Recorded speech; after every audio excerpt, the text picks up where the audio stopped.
Shri P C George, താങ്കൾ എന്തായാലും ഈ ഒരു വിഷയം അറിഞ്ഞു കാണുമല്ലോ. എന്നിരുന്നാൽ കൂടിയും നിലവിൽ ജില്ലയിൽ ഇത്തരം കേസുകൾ തുടർക്കഥയാവുകയാണ്. ഇപ്പോൾ ഈ ഒരു സംഭവത്തെ വളരെയധികം ഗുരുതരമായി കാണേണ്ട ഒരു വിഷയം കൂടി ആയതിനാൽ പോലീസ് അതിനെ നിസ്സാരവൽക്കരിക്കുന്ന ഒരു സാഹചര്യമാണുള്ളത്. എങ്ങനെ നോക്കിക്കാണുന്നു താങ്കൾ?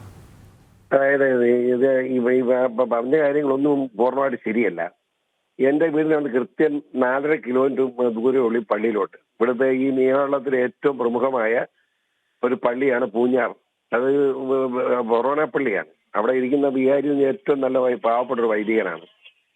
സംഭവം എന്താണെന്ന് വെച്ചാൽ, ഇത് ഈ പോപ്പുലർ ഫ്രണ്ട് അല്ലെ SDP പിള്ളേരാണ്. 29ഓളം പിള്ളേർ പോയാണ് ഈ റൗഡിസം നടത്തി. ഇവന്മാർ ഈ സ്ഥിരമായിട്ട് റൗഡിസം സംഘമായിട്ട് മാറിയിരിക്കുകയാണ്. വർഗീയത വെച്ചാൽ ക്രിസ്ത്യാനി ഹിന്ദുക്കളും എല്ലാം BJP ഉൾപ്പെടെ എല്ലാവരും ഉണ്ട്. പക്ഷെ അവരാരും വർഗീയത കാണുന്നില്ല. പക്ഷെ ഇതിപ്പോ ഈ ഒരു വിഭാഗത്തിൽ ഈരാറ്റുപേട്ടയുള്ള SDP എന്ന് പറയുന്ന വർഗീയവാദികളാണ്. അവന്മാർ എന്ത് കൃത്യങ്ങളും കാണിക്കുന്നുണ്ട്. അതാണ് കുഴപ്പം. പിള്ളേരെ വളർത്തുന്നതിന്റെ കുഴപ്പമുണ്ട്. ഇത് SDP ആണെങ്കിൽ എന്ത് ഭൂകൃത്യം കാണിക്കാം, മറ്റു മതസ്ഥരെല്ലാം എന്ത് ആക്രമിക്കാന്നൊക്കെ വെച്ചാൽ എങ്ങനെ നോക്കുന്നത്? ഈരാറ്റുപേട്ട 40,000 പോപ്പുലേഷൻ ഉണ്ട്. അതിൽ 32,800 മുസ്ലിമാണ്. ആ മുസ്ലിങ്ങൊന്നും മോശമല്ല. അവർക്ക് ആത്മാർത്ഥമായി ഒരു മതസൗഹാർദ്ദം ആഗ്രഹിക്കുന്നവരും മാന്യമായി ജീവിക്കുന്നവരുമാണ്. അതിനിടയ്ക്ക് SDP എന്ന് പറഞ്ഞ് വൃത്തികെട്ട വർഗീയവാദികളെല്ലാം കൂടെ ഇറങ്ങിയിരിക്കില്ലേ കുറച്ചെണ്ണം. ഒന്ന് ആലോചിക്കും, ഇവിടെ പൂഞ്ഞാർ പള്ളിയിൽ പോയിട്ട് അവിടെ ഒറ്റ മുസ്ലിം ഇല്ല.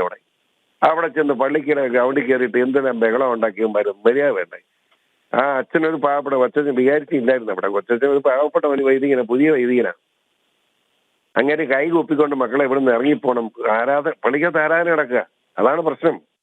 നിങ്ങളിങ്ങനെ മർഡർ ഇറപ്പിച്ച്, കാരണം ഈ സൈലൻസർ ഇങ്ങനെ തുറന്നു വെച്ചിരിക്കുകയല്ലേ, നിങ്ങൾ ബുദ്ധിമുട്ടാണ്, മാറണ മക്കളെ എന്ന് പറഞ്ഞു ഉടനെ അച്ഛന് നേരെ മോട്ടോർ കൊണ്ട് കയറ്റുകയല്ലേ ഇത്.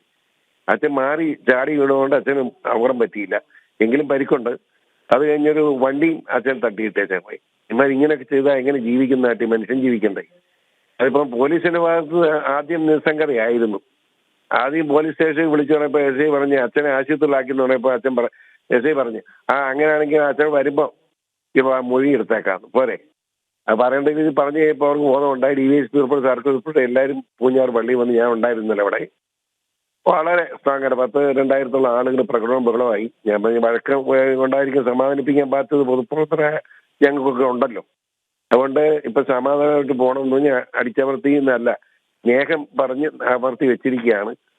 ഇനി ഇപ്പൊ പോലീസിന്റെ ഭാഗത്ത് തെറ്റില്ല. പോലീസ് വളരെ സ്ട്രോങ് ആണ്. ഇപ്പൊ 100% ആത്മാർത്ഥമാണെന്ന് മാത്രമല്ല, DVSP ഇന്നലെ ഉറങ്ങിയിട്ടേ ഇല്ല. ഞാൻ ഇതെല്ലാം നോക്കിക്കൊണ്ട് നടക്കുകയാണല്ലോ. ആ DVSP നേതൃത്വം ഇന്നലെ 22-23 വരെ അറസ്റ്റ് ചെയ്തിട്ടുണ്ട്. ഇപ്പൊ 29 പേരാണ് ഈ വൃത്തികേട് കാണിച്ചവന്മാർ. എല്ലാവരും അറസ്റ്റ് ചെയ്യും. അല്ല നടപടി. SN 24-25 താഴെയാണെന്ന് ഈ പിള്ളേർ മുഴുവൻ. ഒന്ന് ആലോചിച്ച്, അതിന് ഒരു 10-12 പിള്ളേർ 10ാം ക്ലാസ് +2 പഠിക്കുന്ന പിള്ളേരാ. ഈ പിള്ളേരെയൊക്കെ പഠിപ്പിക്കുന്ന ഇതിന് വർഗീയത പഠിപ്പിച്ചിട്ട് എങ്ങനെ ഓണം പിടിക്കുന്നത്? ഈ SDP എന്താ അപകടം ഈ രാജ്യത്തുണ്ടാക്കുന്നതെന്ന് ജനം അറിയട്ടെ. അതുകൊണ്ടാണ് ഇത് പച്ചയ്ക്ക് പറയുന്നത്.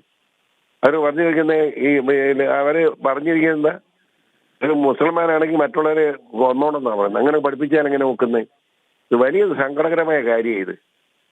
ഇതിനൊക്കെ എതിരെ ഇത് പോക്സോ കേസ് എടുക്കണമെന്ന് അഭിപ്രായക്കാരനെ. പോക്സോ UAP കേസ് എടുക്കണ്ടായി മാർക്കെതിരായിട്ട്. എങ്കിലും അവനൊക്കെ മര്യാദ പഠിക്കുള്ളൂ. എന്തൊരു മര്യാദയാണ് നീ? ഒരു പള്ളി, ഒരു പാവം ആരാധന സമയത്ത് ഏറ്റവും പ്രമുഖമായ ഒരു പള്ളി ചെന്ന് ചിലർ അവിഡിസം കാണിക്കുക എന്നൊക്കെ പറഞ്ഞ് എന്താ മറു പറഞ്ഞ് അവിടെ ആൾ കൂടിയാലേ അവിടെ ഇന്നലെ രാത്രി പള്ളി മണിയടിച്ച് 1000കണക്കിന് ഞങ്ങൾ കൂടി. ഇനി എങ്ങാനും ചെന്നാൽ ഇവനെ കൊന്നുകളയാനായിരുന്നു. അതിനിടയ്ക്ക് ഒരു പോലീസുകാരൻ, അവനും പീഡിപ്പിക്കാരന്. ഈ പോലീസുകാരനെ ശ്രദ്ധിക്കേണ്ടതായിട്ടുണ്ട്. ഒരു പോലീസുകാരൻ ഞാൻ കണ്ടുകൊണ്ടിരിക്കുക, അവൻ മൊബൈലെ ഈ പടം എടുക്കുക. എല്ലാവരും അവിടെ കൂടിയവരെ 1000കണക്കിന് ആളുകൾ വന്ന് ഫോട്ടോ എടുക്കേണ്ട കാര്യം തന്നെ. അവന് നോക്കിയപ്പോൾ എന്നാ എന്താ, അവനിവിടുത്തെ ഈ നടക്കക്കാരൻ ഒരു മുസ്ലിം ആണ്. അവനും പോപ്പുലർ ഫ്രണ്ടിന്റെ സജീവ പ്രവർത്തന പോലീസിലാണ്. അവനെ നാട്ടുകാർ ഇന്നലെ കൈകാര്യം ചെയ്തതായാലും. അതായത് പിന്നെ പോലീസ് ജീപ്പ് ചെന്ന് ജീപ്പിനകത്ത് എടുത്തിട്ടുകൊണ്ട് അവന് ജീവൻ കിട്ടി. ഇല്ലേ നാട്ടുകാർ ഇന്നലെ കൈകാര്യം ചെയ്തേനെ അവനെ. പോരെ, പോലീസിൽ പോലും കള്ളന്മാരാ. പോപ്പുലർ ഫ്രണ്ട് ഉണ്ടാക്കുക പോലീസിനകത്ത്. ഇതിനെങ്ങനെ നന്നാവും? ഞാനിത് വളരെ ദയനീയമായ സ്ഥിതിയാണ്. ഭയങ്കര അമർഷമുണ്ട് ഇതിനകത്ത്. ഒരു നാടിങ്ങനെ ആകുന്നു എന്ന നാടിന് മുഴുവൻ പേരുദോഷം ഉണ്ടാക്കുന്ന ഈ കശ്മല കൂട്ടത്തെ നിലയ്ക്ക് നിർത്താൻ യാതൊരു UAP എടുക്കണമെന്നുള്ള അഭിപ്രായമാണ് എനിക്ക് പറയാനുള്ളത്. പി സി ജോർജ്, മറ്റൊരു കാര്യം, ഇത്തരത്തിൽ ഗുരുതരമായൊരു വിഷയം ഉണ്ടാകുമ്പോഴും പോലീസിന്റെ ഭാഗത്തു നിന്ന് യാതൊരു കാര്യമായ നടപടി ഉണ്ടാകുന്നില്ല, ഒരു കാര്യം കൂടി എടുത്തു പറയേണ്ടതാണ്. ഒരുപക്ഷെ ഈ ഒരു ഘട്ടത്തിൽ പോലും ഈ അക്രമികളെ പിടികൂടാൻ എന്തുകൊണ്ട് വൈകുന്നു എന്നുള്ളൊരു ചോദ്യമാണ് ഈ ഒരു ഘട്ടത്തിൽ ഉയരുന്നത്. അങ്ങനെയെങ്കിൽ ജില്ലാ പോലീസ് സംവിധാനത്തിന്റെ ഒരു ഗുരുതര പരാജയം തന്നെയല്ലേ ഈ ഒരു ഘട്ടത്തിൽ സംഭവിച്ചിട്ടുള്ളത്? അതായത് ഞാൻ വസ്തുതാപരമായിട്ടല്ലേ എനിക്ക് പറയാൻ കഴിയൂ. ഇന്നലെ രാത്രി പോലീസ് ആത്മാർത്ഥമായി ജോലി ചെയ്തു. ആദ്യം ഒരു തമാശ കളിച്ചെങ്കിലും പോലീസിന് വിവരം മനസ്സിലായി. ആ ഡിവൈഎസ്പി നേതൃത്വം വളരെ ആത്മാർത്ഥമായി പോലീസ് ഇടപെട്ടു. 20 മുകളിൽ ആളുകളെ ഇപ്പം അറസ്റ്റ് ചെയ്ത് കഴിഞ്ഞു. 29 ആകെപ്രതി. 7 കാറും 3 മോട്ടോർ സൈക്കിളുമാണ്. അതിൽ ഒരു കാറും കസ്റ്റഡിയിൽ എടുത്തിട്ടുണ്ട്. 20 മുകളിൽ ആളുകളെയും കസ്റ്റഡിയിൽ എടുത്തിട്ടുണ്ട്. വളരെ ശക്തമായി പോലെ ഡിവൈഎസ്പി ഉൾപ്പെടെ ഉറങ്ങാതെ നടന്ന് രാത്രി മുഴുവൻ പ്രതികളെ പിടിക്കുകയായിരുന്നു.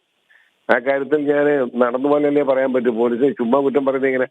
ആദ്യം പോലീസിന് അലംഭാവം ഉണ്ടായി. ആ കാര്യത്തിൽ അവർ കാണിച്ച് വലിയ തെറ്റാണ്. വളരെ ഇന്നും ഇപ്പം സർക്കിൾ ഇൻസ്പെക്ടർ ഉൾപ്പെടെ ഇപ്പോൾ നടന്ന് ഓടിച്ചിട്ട് പിടിച്ചുകൊണ്ടിരിക്കുക. വളരെ ആത്മാർത്ഥമാണ് ഇപ്പൊ പോലീസ്, അത് പറയാതിരിക്കാൻ പറ്റില്ല.